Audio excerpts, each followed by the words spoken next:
মন, জীবনে যখনই কোনো বস্তু বা সুখ স্বাচ্ছন্দ্য অধিক মাত্রায় আপনার কাছে চলে আসে, তখন নিজেকে শ্রেষ্ঠ মনে করার একটা প্রবণতা দেখা যায়, যা হয় আত্মবিশ্বাসে পরিণত হয়, নয়তো অহংকারে। এবার আত্মবিশ্বাস আর অহংকারের মধ্যে অনেক বড় পার্থক্য রয়েছে। আমি এটা করতে পারি, আমি ওটাও করতে পারি, এ হলো আত্মবিশ্বাস।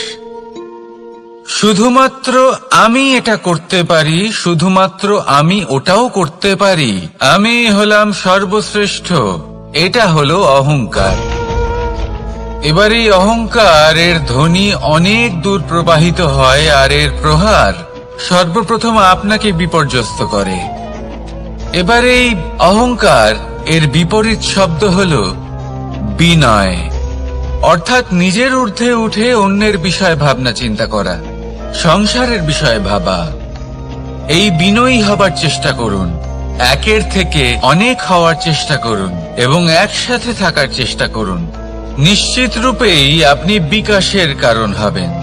মত্ততা থেকে নিজেকে দূরে রাখুন, অহংকার থেকে নিজেকে দূরে রাখুন। এই মন প্রসন্ন হয়ে বলবে, রাধা রাধা।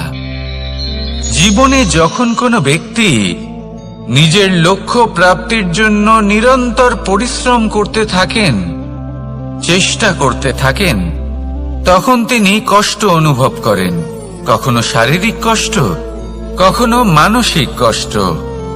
এবার উনি এটা ভাবতে থাকেন যে আমি কি উচিত করছি নাকি অনুচিত করছি, কারণ অন্যদিকে এমন একজন ব্যক্তিও আছেন যিনি একদমই পরিশ্রম চেষ্টা করছেন না। তিনি মদিরা পান করেন, বিলাসিতায় জীবন কাটান, অলস প্রকৃতির হয়ে ওঠেন, নিদ্রাতে বিলীন হয়ে থাকেন আর ভাবেন যে তিনি সুখ লাভ করছেন। কিন্তু এরকম কেন হয়?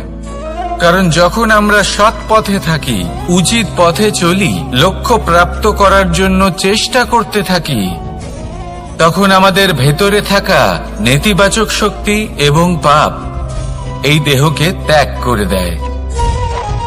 আর এই অনুভূতিটাই আমাদের দুঃখের অনুভূতি দেয়, কষ্ট দেয়। এবার সেখানে যদি আমরা কুপথে চলি, অনুচিত পথে চলতে থাকি, তাহলে আমাদের ভেতরে থাকা পুণ্য এবং ধনাত্মক শক্তি আমাদের দেহ ত্যাগ করে দেয়। আর এই অনুভূতির কারণেই আমরা সুখ অনুভব করি। কিন্তু কখনো ভাববেন যে এই সুখ বেশি সময় পর্যন্ত থাকে না। সেই জন্য সবসময় মনে রাখবেন, যদি আপনি জানেন যে এটাই আপনার লক্ষ্য, এটাই উচিত পথ, শুভ পথ, তাতে নিরন্তরভাবে এগিয়ে যেতে চেষ্টা করতে থাকুন। এই কষ্ট আপনাকে সুখের পরাকাষ্ঠায় কখন পৌঁছে দেবে তা আপনি জানতেই পারবেন না। আসুন আমার সাথে ভালোবেসে বলুন, রাধা রাধা। ঈর্ষা আমাদেরই মনে বসবাস করা আরো একটা শত্রু। তবে এই শত্রু কখনো কখনো আমাদের জন্য লাভদায়কও হতে পারে, কিন্তু যদি আমরা সতর্ক না থাকি তাহলে সেটা ততটাই ঘাতক হয়ে উঠতে পারে।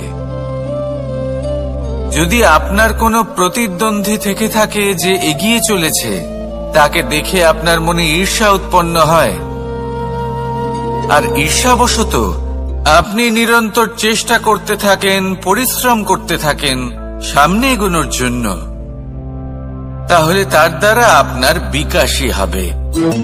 কিন্তু যদি আপনি নিজের বিরোধীকে শেষ করতে দেওয়ার জন্য অগ্রসর হন, তাকে বিনাশ করার জন্য অগ্রসর হন, তাহলে এই ঈর্ষা প্রথমে আপনার বিনাশ অবশ্যই করবে।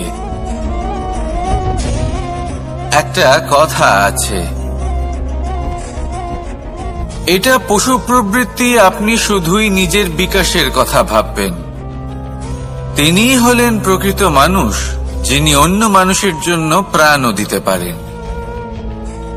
এই ঈর্ষা যদি আপনাকে বিকাশের পথে নিয়ে যেতে পারে তাহলে খুবই ভালো। যদি আপনাকে অন্য কাউকে বিনাশ করে দেওয়ার পথে অগ্রসর করে তাহলে তার থেকে দূরে থাকাই ভালো।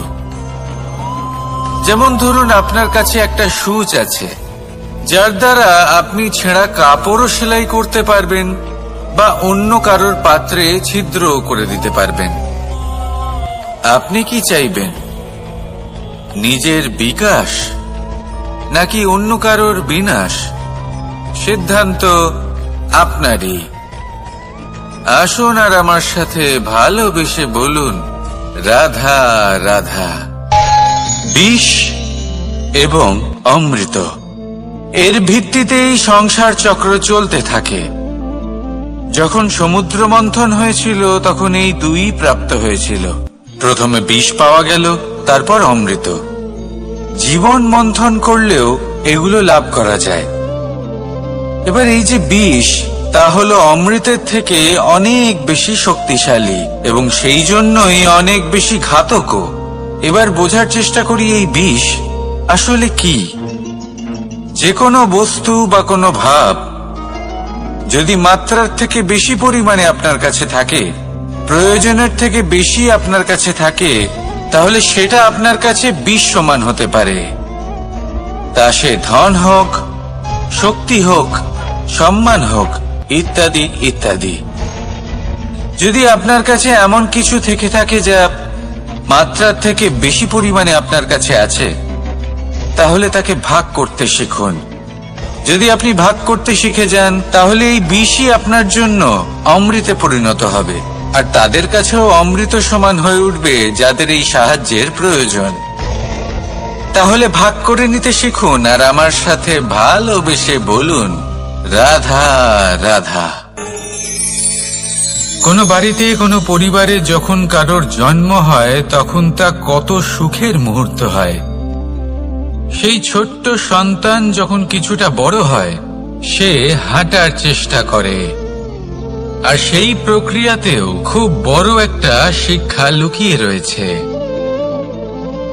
ঠেলে দেওয়া। যখন আপনি হাঁটতে চান, সামনে এগোতে চান, তখন আপনি কি করেন? নিজের পায়ের তলার যে মাটি তাকে আপনি পেছনে ঠেলে দেন। ব্যাস, এই একই জিনিস তো জীবনেও শিখতে হবে।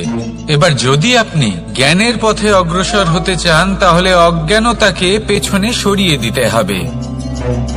যদি আপনি প্রকাশের দিকে এগোতে চান তাহলে অন্ধকারকে পেছনে সরিয়ে দিতে হবে। যদি আপনি ভবিষ্যতে সফল হতে চান তাহলে অতীতের যে অসফলতাগুলিকে পেছনে সরিয়ে দিতে হবে। যে জল বইতে বইতে থেমে যায় তাকে আমরা নালা বলে থাকি। তার থেকে দুর্গন্ধ বের হয়, কিন্তু যে জল বইতেই থাকে তাকেই আমরা পবিত্র জল বলি। তাহলে আপনিও কর্ম করতে থাকুন, কখনো থামবেন না, আর আমার সাথে ভালোবেসে বলুন, রাধা রাধা। যোগাসন। যোগাসনে আসন অত্যন্ত গুরুত্বপূর্ণ। এবার আমি বলবো সবথেকে শ্রেষ্ঠ আসন কোনটি। আশ্বাস। নিজেকে আশ্বস্ত করতে থাকুন যে আমি আছি, সব ঠিক হবে, যা হচ্ছে ভালোর জন্য হচ্ছে। এই আশ্বাস আপনাকে জীবনে এমন ধনাত্মক বিশ্বাস দেবে যে আপনি বড় বড় সমস্যার সমাধান করতে পারবেন। এবার যদি কথা বলি সবথেকে কঠিন সময়ের, তাহলে সেটা হলো বিচ্ছেদের। যা মা সীতাকে সহ্য করতে হয়েছে শ্রীরামের জন্য, রাধা কৃষ্ণকেও সহ্য করতে হয়েছে। যে ব্যক্তি বিচ্ছেদের সময় সঠিক পথে চলে এসেছে সে জীবনে অনেক শ্রেষ্ঠ স্থানে অবশ্যই পৌঁছতে পারবে। এবার যদি কথা বলি সবথেকে জরুরি এবং গুরুত্বপূর্ণ সময়ের, তাহলে সেটা হলো সংযোগ। সকলকে সাহায্য করতে থাকুন, আপনি অন্যদের সাহায্য করে তাদের যত আনন্দ দিতে পারবেন ততটাই আনন্দ আপনারও জীবনে অবশ্যই আসবে। আসুন আর আমার সাথে ভালোবেসে বলুন, রাধা রাধা। কামবোধ, এটাই আপনার অন্তরের প্রথম শত্রু। বেশিরভাগ মানুষই কামবোধ বলতে লালসা বোঝেন, কিন্তু এটা সম্পূর্ণ সত্য নয়। কামের আসল অর্থ হল কামনা। এটা খুবই সহজ ব্যাপার। মনুষ্য শরীর থাকলে, মানুষের মন থাকলে এই কামনা অবশ্যই থাকবে। এবার এটাই দেখতে হবে যে এই কামনা নেতিবাচক কামনা নাকি ইতিবাচক কামনা। অন্য কারোর জিনিসে নজর দেওয়া, অন্য কোনো মানুষের উপর নজর দেওয়া, কোনো অনুচিত বস্তুর দিকে নজর দেওয়া, এই নেতিবাচক কামনা। আর এই দুষ্কামনা মানুষকে দিয়ে অপকর্ম করাবেই করাবে। তাই মনে রাখবেন, যে ব্যক্তি নিজের কামনাকে নিয়ন্ত্রণে রাখতে পারেন তিনি সঠিক পথেও থাকেন, সঠিক লক্ষ্যে পৌঁছতেও পারেন। যিনি কামনা নিয়ন্ত্রণে রাখতে পারেন না তিনি তার পথও হারিয়ে ফেলেন এবং লক্ষ্যচ্যুতও হন। তাই মনে রাখবেন, নিজের কামনাগুলিকে নিয়ন্ত্রণে রাখুন। কাম নামক এই শত্রুর ওপর বিজয় লাভ করুন আর আমার সাথে ভালোবেসে বলুন, রাধা রাধা। ক্রোধ, আপনার অন্তরের আরো একটা শত্রু। এই ক্রোধ আসলে কি? আপনার মনের এক ভাবনা, যা আপনার মনেই উৎপন্ন হয়। এই মন আত্মার সাথে যুক্ত থাকে। এখন একটা ভাবনা যা আত্মার সাথে যুক্ত থাকে তাকে অনুচিত কেন বলা হয় সেটা বোঝার চেষ্টা করুন। ক্রোধ কখনো কখনো জরুরি হয়, বিশেষ রূপে তখন যখন আপনি সঠিক পক্ষে দাঁড়িয়ে রয়েছেন এবং সামনের ব্যক্তি অধর্মের পক্ষে রয়েছেন আর বিনম্রভাবে মানছেন না। যেমন শ্রীরাম ক্রুদ্ধ হয়েছিলেন সাগরের ওপর। ওটা উচিত ছিল, আর তা ততক্ষণই উচিত যতক্ষণ আপনি ক্রোধকে নিয়ন্ত্রণ করছেন। যদি ক্রোধ আপনাকে নিয়ন্ত্রণ করতে শুরু করে তাহলে পরিস্থিতি এমনও হতে পারে, ধরুন একজন ব্যক্তির প্রতি ক্রোধের কারণে আপনি তার ক্ষতি করতে চান। আপনি একটা কয়লা হাতে নিলেন আর সেই কয়লা সামনের ব্যক্তির ক্ষতি করার পূর্বে আপনার হাত জ্বালিয়ে দেবে। ব্যাস, ক্রোধ এটাই করে। সর্বপ্রথম আপনার ক্ষতি করে, আপনার বিবেক হরণ করে নেয়। আপনি আপনার নিয়ন্ত্রণ হারিয়ে ফেলেন আর সবকিছু নষ্ট হয়ে যায়। বেশিরভাগ মানুষ ক্রোধে এমন সিদ্ধান্ত নেন যে সেটা তাদেরই বিনাশের কারণ হয়ে দাঁড়ায়। আর কিছু মানুষ বলেন যে আমাদের জীবনে এত যন্ত্রণা আছে, এত সংকট আছে যে ক্রোধ উৎপন্ন হবেই। আর এরকম সময় এটাই উচিত হবে যে আপনি নিজেকে ক্রোধের থেকে দূরে রাখুন আর তারপর সমস্যার নিবারণ করুন। আর এই নিবারণই আপনার জীবনকে একটা শ্রেষ্ঠ স্তরে পৌঁছে দেবে। তাহলে ক্রোধ থেকে দূরে থাকুন, সুপ্রসন্ন থাকুন আর আমার সাথে ভালোবেসে বলুন, রাধা রাধা। লোভ, আপনার অন্তরের আরো একটা শত্রু। দেখতে গেলে এটা একটা শব্দ, একটা সংস্কৃত শব্দ। লব ধাতু থেকে উৎপন্ন হয়েছে। এর অর্থ কিছু লাভ করা। কিছু লাভ করা অনুচিত নয়, আরো কিছু লাভ করাও অনুচিত নয়, কিন্তু সব থেকে বেশি আমি লাভ করব। আমি আরো চাই, আরো বেশি চাই, আরো বেশি পেতে চাই। এটাই হলো লোভ। আর এই লোভ যখন গ্রাস করে তখন আপনি যা পেতে চান, সে ধনী হোক বা মানই হোক, তা অর্জন করার জন্য মানুষ যে কোনো স্তরে পৌঁছে যেতে পারে। যদি মানুষ ধন অর্জন করতে চান তাহলে তার জন্য তারা অধর্মের পথেও চলতে পারেন। যদি সম্মান অর্জন করতে চান তাহলে অন্য মানুষকে ছোটও করতে পারেন। শেষ পর্যন্ত আপনার এটা মনে হতে পারে যে যদি একটু অল্পই প্রাপ্ত করতাম কিন্তু ভালোবেসে প্রাপ্ত করতাম, এই জীবন আরো অনেক বেশি সুখী হতো। লোভ আপনার জীবনে, আপনার মনে কখন যে প্রবেশ করবে সেটা আপনি জানতেও পারবেন না। তাই এটা চিনতে শিখুন আর তৎক্ষণাৎ জীবন থেকে বাইরে ফেলে দিন। যা কিছু লাভ করতে চান তা ভালোবেসে লাভ করুন, আর সেই ভালোবাসার সাথেই বলুন রাধা রাধা। মোহ আপনার অন্তরের আরো একটা শত্রু। এবার মানুষ প্রেম আর মোহের মধ্যে পার্থক্য বুঝতে পারে না। কিছু মানুষ ভাবে যে মোহর মধ্যে খারাপ কি আছে। যদি কোনো মানুষের তার বাবা মার প্রতি, তার সন্তানের প্রতি মোহ থাকে, তবে খারাপ কি আছে? খারাপ আছে, আর সেটা তাদের জন্য খারাপ হতে পারে যাদের প্রতি আপনার এই মোহ আছে। এবার মোহ আর প্রেমের মধ্যে পার্থক্য আপনাকে বোঝাচ্ছি। মোহ শুধুমাত্র পেতে চায়, সেখানে প্রেম শুধুমাত্র দিতে শেখায়। এই দুই পরিস্থিতিতেই আপনার হাত প্রসারিত থাকে।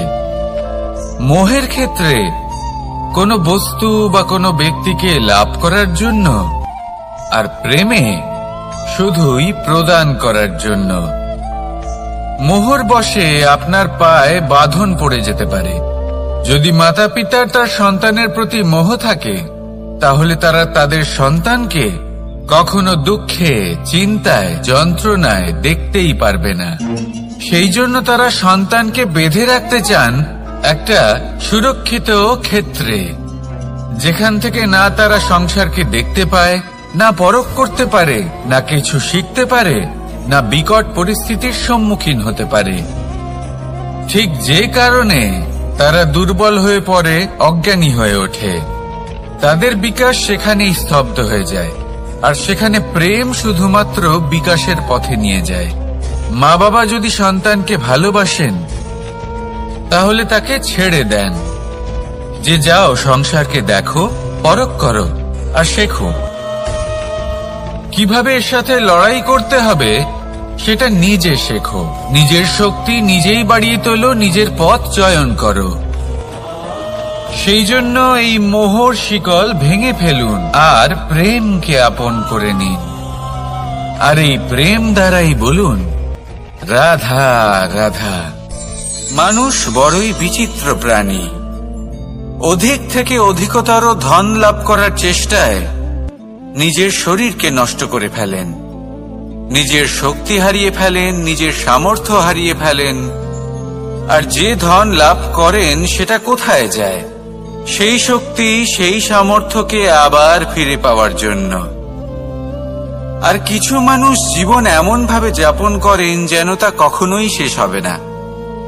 কিন্তু শেষ তো সবারই হবে। আর যখনই শেষটা কাছে চলে আসে, তখন মানুষ এটা বুঝতে পারেন যে সে জীবনকে উপভোগ করেননি। তার কারণটা কি? লালসা। এই লালসা জন্ম দেয় লোভকে, আর এই লোভ জন্ম দেয় আপনারই বিনাশকে। সেই জন্য আজ আপনার কাছে যা কিছু আছে, যেমনটা আছে, তার সাথে জীবন যাপন করুন, পূর্ণরূপে যাপন করুন। আপনার কাছে যতই ধন, শক্তি, মান থাকুক, তা সবার মধ্যে ভাগ করতে শিখুন। ভাগ করলে ভালোবাসা বাড়ে, আর এই ভালোবাসা দ্বারা জীবন আরো সুখময় হয়ে ওঠে। তাহলে আসুন আর আমার সাথে ভালোবেসে বলুন রাধা রাধা। জ্ঞান এবং অহংকার, এই দুইয়ের মধ্যে সম্পর্ক কোথায়? সম্পর্ক ঠিক সেরকম যেরকম হাত এবং কাকনের, যেমন চোখ এবং দৃষ্টির সম্পর্ক। এবার আপনি বলবেন, এ আমি কি বলছি? জ্ঞান এবং অহংকারের এমন সম্পর্ক কি করে হতে পারে? দেখুন, যে ব্যক্তি শক্তি অনুভব করতে চাই,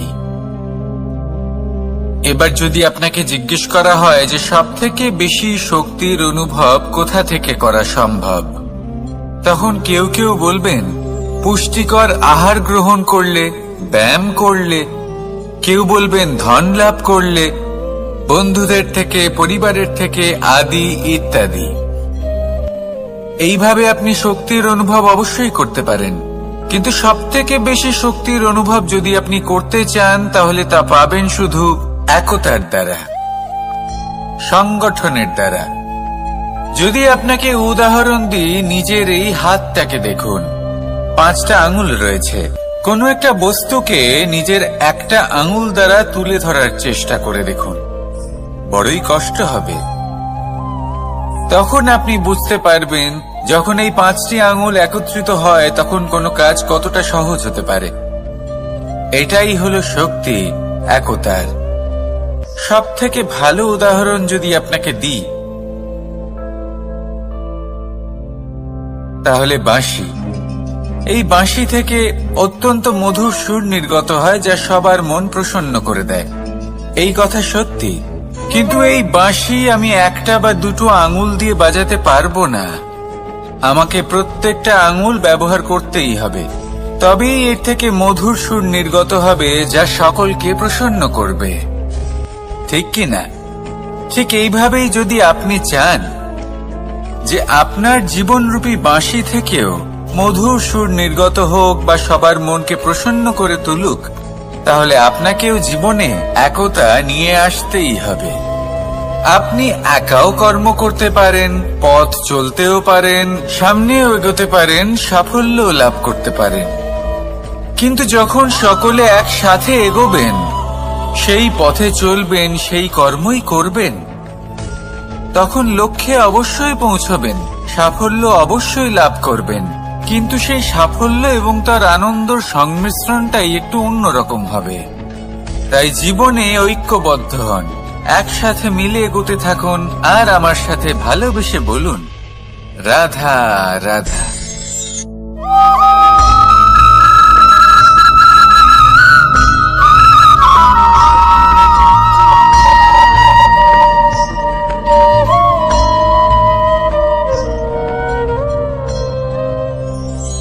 আমাদের শরীর প্রকৃতির সর্বশ্রেষ্ঠ রচনা। যে অঙ্গ প্রত্যঙ্গ আমরা লাভ করেছি প্রত্যেকটির মধ্যে একটি নিজস্ব বার্তা রয়েছে। একটু ভেবে দেখুন, 2টি চোখ দিয়েছে দেখার জন্য, 2টি কান দিয়েছে শোনার জন্য, নাসিকাও আছে 2টি হাত দিয়েছে দ্বিগুণ পরিশ্রম করার জন্য। কিন্তু জীব শুধুমাত্র একটি। তার উপরেও তীক্ষ্ণ বলিষ্ঠ দাঁত দিয়েছে তার রক্ষার জন্য। কখনো ভেবে দেখেছেন কেন?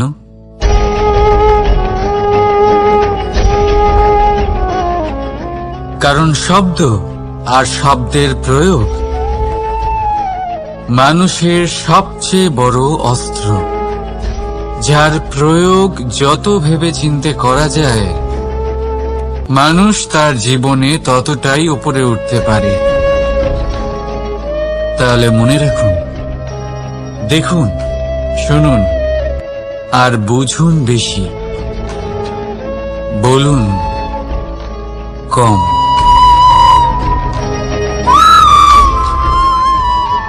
রাধা রাধা। মানুষ ভাবেন যে ধন অর্জন করা হলো অত্যন্ত গুরুত্বপূর্ণ। তিনি আজীবন ধন অর্জন করতে থাকেন, ধন অর্জন করার চেষ্টা করতে থাকেন। সে যাই হয়ে যাক না কেন, পরিশ্রম করতে থাকেন।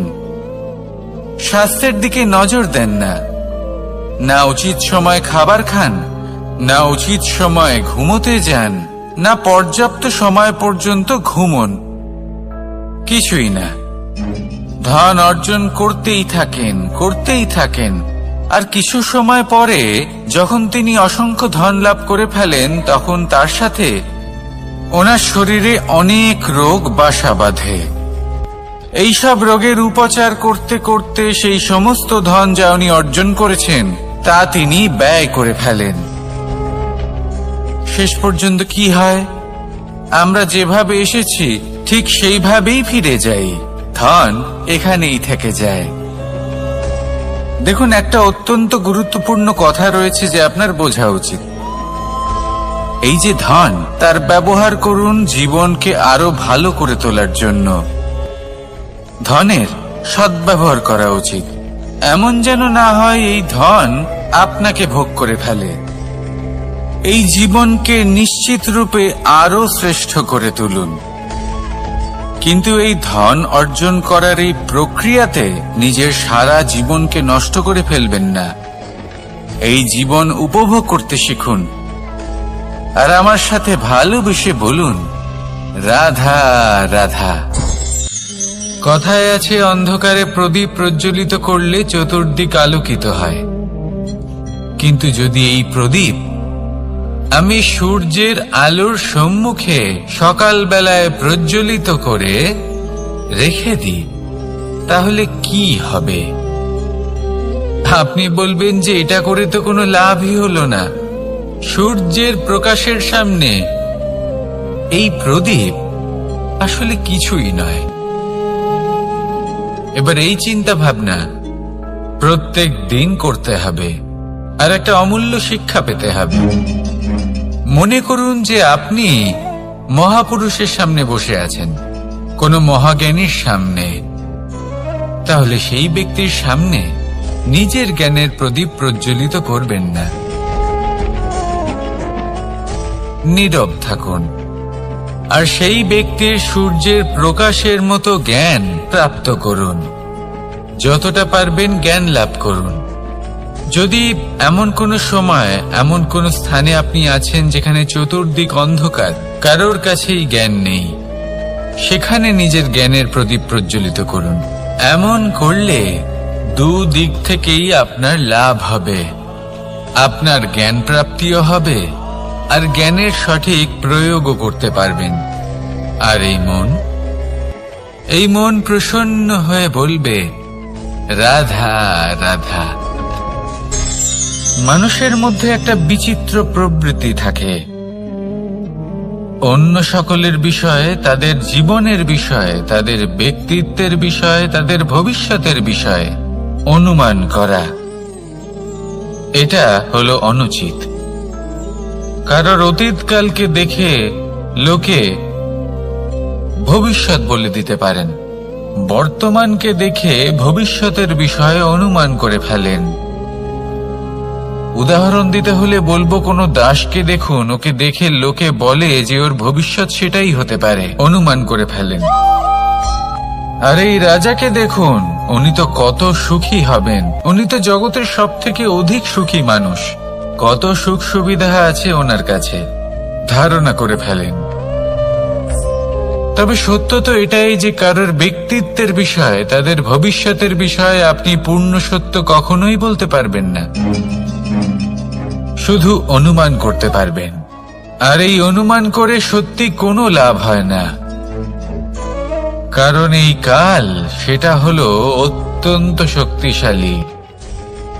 কালো থেকে কালোতর কয়লাকেও হিরেতে পরিণত করতে পারে, অনেক বড় বড় রাজাকেও বিদূষক বানিয়ে ফেলতে পারে এক মুহূর্তেই। তাহলে আপনি অনুমান করে কি লাভ? কি পেলেন অনুমান করে? সেই জন্য কারোর বিষয়ে কোনো অনুমান করবেন না, তার ভবিষ্যতের বিষয়ে অনুমান করতে যাবেন না, কারোর বিষয়ে কোনো ধারণা করে নেবেন না। কিছু করতে হলে ভালোবাসুন, সবার মধ্যে ভালোবাসা ছড়ান, সবার মধ্যে ধন্যাত্মক ভাব ছড়ান। এই মন প্রসন্ন হয়ে বলবে, রাধা রাধা। কেউ বলে জীবন খুব ক্ষণস্থায়ী, কেউ বলে জীবন হলো একটা সুন্দর স্বপ্নের মতো, আবার কেউ বলবে জীবন হলো এক কঠোর সত্য। কিন্তু জীবন আসলে কি? জীবন হলো আপনারই প্রতিবিম্ব, একটা দর্পণ। অর্থাৎ আপনি জীবনকে সেইভাবেই পাবেন যেরকম আপনি নিজেকে প্রতিপন্ন করবেন। যদি আপনি দর্পণের দিকে তাকিয়ে হাসেন, তাহলে আপনি সামনে হাসি মুখী দেখতে পাবেন। এবার যদি আপনি গম্ভীর হয়ে থাকেন, তাহলে আপনি একজন রুষ্ট ব্যক্তি দেখতে পাবেন। শেষে সবথেকে বেশি গুরুত্বপূর্ণ হলো আপনার চেষ্টা। আপনাকে সবসময় চেষ্টা করতে হবে যাতে আপনি নিজেকে প্রসন্ন এবং ইতিবাচক মনোভাবে রাখেন। এটা হলো আপনারই উত্তরদায়িত্ব, তাকে পালন করুন। এই মনকে প্রসন্ন রাখুন, এই সংসারকে সুন্দর বলে মনে হবে। আর এই মন প্রসন্ন হয়ে বলবে, রাধা রাধা। মানুষের একটি সমস্যা আছে যে মানুষ সাফল্যকে মাপতে থাকেন, লক্ষ্যপ্রাপ্তিকে মাপতে থাকেন এবং তার তুলনা করতে থাকেন যে ও এত কিছু পেল আর আমি পেলাম না। ওর কাছে এত কিছু আছে কিন্তু আমার কাছে নেই। এই তুলনা করার জন্য ওনারা দুঃখী হয়ে পড়েন, নিরাশ হয়ে পড়েন। তাই আমি একটা প্রশ্ন করছি যে এটা কি উচিত? এই সংসারে আপনি কি নিয়ে তুলনা করবেন, যেখানে সূর্যদেব চন্দ্রমা দুজনেই আছেন, দুজনেই হলেন বিশেষ, দুজনেই নিজ নিজ সময়ে উদিত হন। এদের মধ্যে একজন না থাকলে তাহলে আমাদের জীবন কঠিন হয়ে পড়বে। ঠিক সেইভাবেই আপনি যদি একটা বড় রেখা অঙ্কন করেন তাহলে অন্য রেখাটি ছোট হয়ে পড়ে না, সে তেমনই থাকে যেমনটা সে ছিল। আপনার অস্তিত্ব কখনো ছোট বা বড় হতে পারে না। শুধু তুলনা করার জন্য আপনার এটা মনে হতে পারে। যদি আপনি যুদ্ধ করতে চান আপনার তলোয়ারের প্রয়োজন পড়বে। যদি বস্ত্র তৈরি করতে চান এত বড় তলোয়ার দিয়ে কিছুই হবে না, তখন প্রয়োজন পড়বে একটা ছোট্ট সূচের। তাই তুলনা করবেন না, না নিজেকে ছোট মনে করবেন না অন্য কাউকে। সবার সাথে সহযোগিতা করুন, আর যদি তুলনা করতেই হয় নিজের সাথে করুন, যে কাল আমি কেমন ব্যক্তি ছিলাম, আজ কি তার থেকে শ্রেষ্ঠ হয়ে উঠতে পেরেছি। ভেবে দেখুন ভবিষ্যতে গিয়ে আপনি কতটা শ্রেষ্ঠ ব্যক্তি হতে পারেন। আসুন আমার সাথে ভালোবেসে বলুন, রাধা রাধা। এই সংসারের সব থেকে গুরুত্বপূর্ণ তত্ত্ব কোনটা? প্রথম হলো সময়। জন্ম থেকে মৃত্যু পর্যন্ত এই যে সময়, এটাই তো হলো জীবন। দ্বিতীয় হলো জীবন, যাতে আমরা সময়ের সদ্ব্যবহার করি, শ্রেষ্ঠ থেকে শ্রেষ্ঠতর কাজ করার চেষ্টা করি। বহু বছরের এই পরম্পরা, এই সংস্কৃতিকে এগিয়ে নিয়ে যাওয়ার চেষ্টা করি। এই সংসারে আমরা অংশগ্রহণ করতে চেষ্টা করি। তৃতীয় হলো ধন, সেই ধন যা প্রত্যেক ব্যক্তি অর্জন করতে চেষ্টা করেন। এবার এই তিনটি তত্ত্বের মধ্যে একটা সামঞ্জস্য আছে, সমান ব্যাপার আছে। সে ধনই হোক বা সময় হোক বা হোক জীবন। আর সেই সমান ব্যাপার হলো যে যদি আপনি এটা গণনা করতে থাকেন তাহলে তা কমতে থাকে, যদি আপনি এটা ব্যবহার করেন তাহলে তা বাড়তে থাকে। একে সংগঠিত করে রাখতে চেষ্টা করলে এ হাত থেকে ফসকে যায়, কিন্তু যদি আপনি একে সামলে রাখতে শিখে যান তাহলে এমন কাজ করবেন যাতে সংসারের সাথে সাথে পরবর্তী প্রজন্ম লাভবান হবে। যদি কিছু শিখতে চান তাহলে সামলাতে শিখুন, গণনা করা বা সংগঠিত করা নয়। আসুন আর আমার সাথে ভালোবেসে বলুন, রাধা রাধা। এই সংসারে সাফল্য লাভ করার জন্য জ্ঞানের প্রয়োজন হয়, পরিশ্রমের প্রয়োজন হয়, দৃঢ় নিষ্ঠার প্রয়োজন হয়, নিরন্তর চেষ্টা করা প্রয়োজনীয়। কিন্তু আরো কিছু আছে যা অত্যন্ত প্রয়োজনীয় এবং গুরুত্বপূর্ণ। তা হলো ভালো বন্ধু।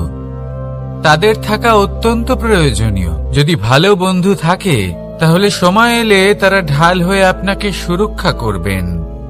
সময় এলে অস্ত্রের মতো শত্রুকে সংহারও করবেন। যদি তিনি জ্ঞানী হন, তাদের মধ্যে সদ্গুণ থাকে, তাহলে এই সব গুণ আপনার মধ্যেও প্রবেশ করবে। তাহলে সাফল্যের জন্য ভালো বন্ধু পাওয়া অত্যন্ত প্রয়োজনীয়। কিন্তু শুধু বন্ধু কেন, ভালো শত্রুও থাকা প্রয়োজনীয়। এবার আপনি ভাববেন, এ আমি কি বললাম? যদি আপনার জীবনেও ভালো অর্থাৎ শক্তিশালী শত্রু থাকে, তাহলে আপনিও শক্তিশালী হতে থাকবেন।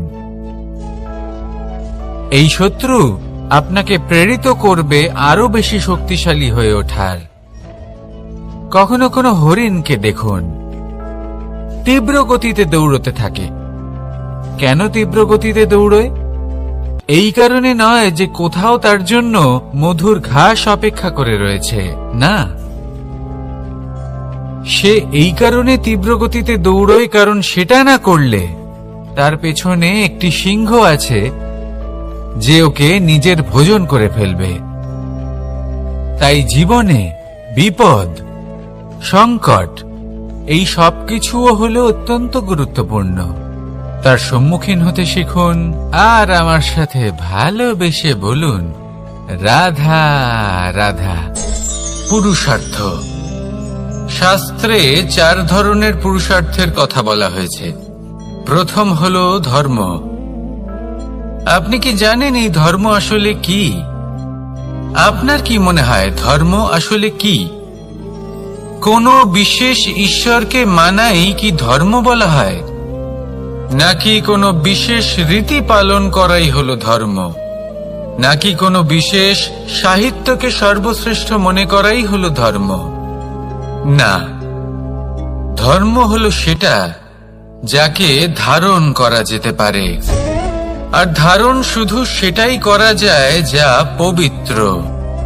পবিত্র শুধু তাকেই বলা হয় যা নিঃস্বার্থ, যার মধ্যে শাসন করার কোনো ইচ্ছে নেই, যা সরলভাবেই প্রবাহমান, জল এবং বায়ুর মতো। যখন কোনো ব্যক্তি ধর্মকে ধারণ করেন এবং সেই ধর্ম সেই ব্যক্তিকে রক্ষা করে, তখন তাকে ধর্ম বলা হয়। ধর্ম যা রক্ষা করে অহংকার থেকে, খারাপ চিন্তার হাত থেকে। সেই জন্য পুরুষার্থ গড়ে তোলার আগে, ধর্ম পালন করার আগে ধর্মের প্রকৃত অর্থ কি সেটা বুঝে নিন। এটা জেনে রাখুন যে সমস্ত ধর্মের আধার, সমস্ত ধর্মের ভিত শুধুমাত্র ভালোবাসা।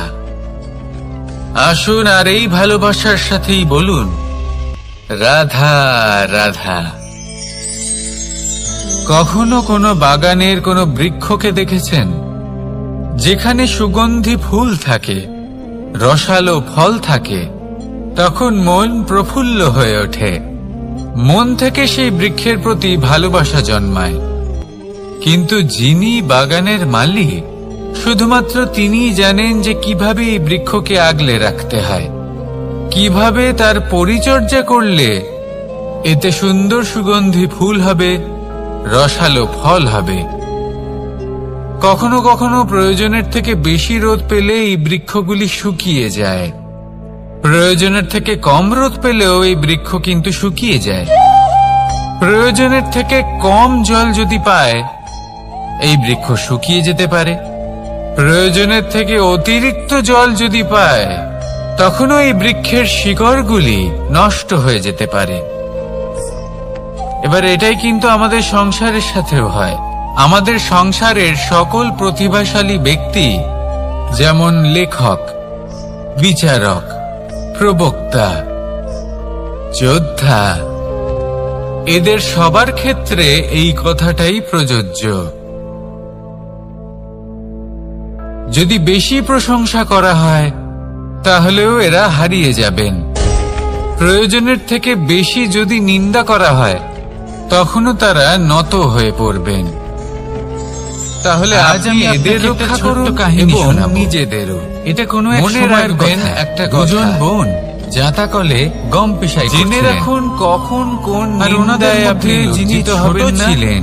তিনি সময় সময় সেখান থেকে ছোট ছোট দানা তুলে নিজের মধ্যে অহংবোধটা উপভোগ করছিলেন। এবার দেখতে দেখতে গম পেশাই সমাপ্ত হয়ে বলবে, এবার পেশাই করা গম নিয়ে সেই দুজন বোন বাড়ি ফিরে আসছিলেন এবং তাদের ফেরার পথে হঠাৎ করে কোথাও থেকে একটি বাছুর চলে এলো। এই দুই বোন ভয়ভীত হয়ে গেলেন আর তাদের হাত থেকে সেই আটা পড়ে গেল, মাটিতে মিশে গেল। এবার এই পুরো ঘটনাক্রমে যদি কারোর বিন্দুমাত্র লাভ হয়ে থাকে, বিন্দুমাত্র আনন্দ পেয়ে থাকে, তাহলে সে কে? সেই ছোট বোন, যিনি মাঝে মাঝেই গমের দানা তুলছিলেন এবং খাচ্ছিলেন। কিছুটা হলেও উনি আনন্দ লাভ করেছিলেন। এবার এরকমই হলো আমাদের জীবনে ভক্তি এবং ভালোবাসা সংক্রান্ত বিষয়। মানুষ নিজের জীবনের দৈনিক কাজে এতটাই ব্যস্ত হয়ে পড়েন, প্রত্যেকদিন শুধু কাজ কাজ কাজ কাজ করতে থাকেন, আর তাতে ভক্তি এবং ভালোবাসার জন্য সময় বার করতেই পারেন না। দেখুন, জীবনে ভক্তি আর প্রেমের এই যে ছোট ছোট মুহূর্ত আছে, এগুলো যদি আপনি যাপন করতে পারেন তাহলে তাতেই আপনি তৃপ্তি লাভ করবেন। বাকি সবই আপনার ব্যর্থ বলেই মনে হবে। জীবনে যখনই আপনি কোনো কাজ করবেন, ঈশ্বরের প্রতি সমর্পিত হয়ে সেই কাজ করুন। আর যখনই সময় পাবেন, তাহলে সেই সময় নিজের আপনজনদের দিন, যাদের আপনি ভালোবাসেন। তাদের প্রতি যত্নবান হন, তাদের শুভাকাঙ্ক্ষী হন। এই প্রেম আর ভক্তির ছোট ছোট মুহূর্তগুলো আপনার জীবনকে চরিতার্থ করে।